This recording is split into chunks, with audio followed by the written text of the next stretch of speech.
بسم اللہ الرحمن الرحیم۔ لائف لائٹ میں خوش آمدید۔ میں نے آپ کو پہلے بھی منع کیا ہے کہ بھائی کے بچوں کو ساتھ لے کر نہ جایا کریں۔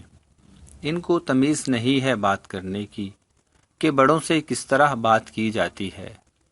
اف، میں تو شرمندہ ہو کر رہ گئی، آج تو بہت بے عزتی ہو گئی۔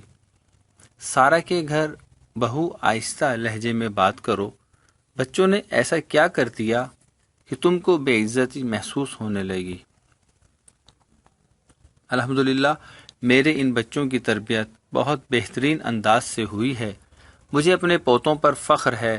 یقیناً تمہیں کوئی غلط فہمی ہوئی ہے۔ یہ بچے کبھی کوئی ایسا کام نہیں کر سکتے جس کی وجہ سے کسی کو شرمندہ ہونا پڑے۔ بس آپ کو تو ان کے علاوہ کوئی کچھ نظر ہی نہیں آتا، اور تم دونوں دادی کے سامنے ایسے معصوم بن جاتے ہو جیسے کچھ کیا ہی نہ ہو۔ بہو، بحث سے بہتر ہے کہ تم اصل بات بیان کرو۔ ضرور آج آپ کے ان چہیتوں نے سارا کے ہاں ناشتے کی ٹیبل سے کچھ بھی لینا اپنی توہین سمجھا۔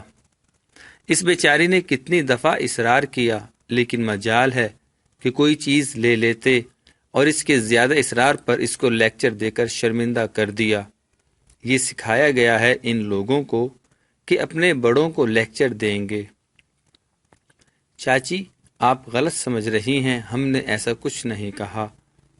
ہاں بس رہنے دو، بہت اچھے سے جانتی ہوں تم جیسے اسلام کے دعوے داروں کو۔ بس بہو چپ ہو جاؤ، بچوں میرے پاس آؤ، کیا بات ہوئی؟ اور اگر کچھ غلط ہو بھی گیا ہے تو معافی مانگ لینے میں کوئی مذائقہ نہیں۔ دادی امی، بات معافی کی نہیں ہے، یہ تو ہمارے ایمان کا معاملہ ہے، یہ تو اصل محبت کا امتحان ہے۔ دادی امی، ہم کیسے وہ چیزیں اپنے حلق سے اتار سکتے ہیں جو ان ممالک سے بن کر آتی ہیں، جو روز میرے نبی محمد صلی اللہ علیہ وآلہ وسلم کی شان میں گستاخی کرتے ہیں؟ دادی امی، وہاں سب چیزیں ہماری پسندیدہ تھیں، لیکن ان کو دیکھ کر ہمیں گھن آ رہی تھی۔ دادو بھیا صحیح کہہ رہا ہے، وہاں میرے پسندیدہ اوریو بسکٹ اور کری چیز تھی، اور بھیا کے پسندیدہ پرنس بسکٹ بھی تھے۔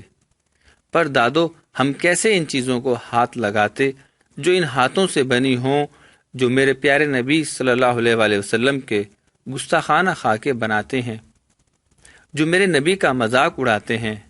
بس رہنے دو، تم ثابت کیا کرنا چاہتے ہو؟ کیا سارا مسلمان نہیں ہے؟ بس بہو، افسوس تو مجھے تم پر ہو رہا ہے کہ تم اللہ کو کیا جواب دو گی۔ فخر ہے مجھے اپنے بچوں پر اور ان کی تربیت پر کہ چند بسکٹ کے ٹکڑوں پر اپنے ایمان کو معتبر رکھا۔ رب العزت کی بارگاہ میں اپنی گواہی لکھوا دی کہ کسی بھی صورت اپنے نبی محمد صلی اللہ علیہ وآلہ وسلم کی گستاخی برداشت نہیں کریں گے۔ یہی تو میرے نبی صلی اللہ علیہ وآلہ وسلم سے محبت کا ثبوت ہے کہ دیکھا بھی نہیں پر تن من دھن آپ صلی اللہ علیہ وآلہ وسلم پر فدا۔ بہو، تمہیں تو بچوں کا شکر گزار ہونا چاہیے کہ یہ بچے ہماری بخشش کا سامان ہیں۔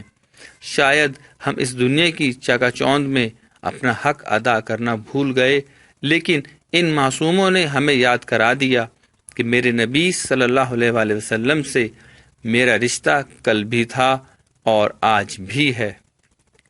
اللہ رب العزت سے دعا ہے کہ ہماری کاوشوں کو اپنی بارگاہ میں قبول فرمائے، آمین۔ امید ہے کہ آپ کو یہ ویڈیو پسند آئے گی۔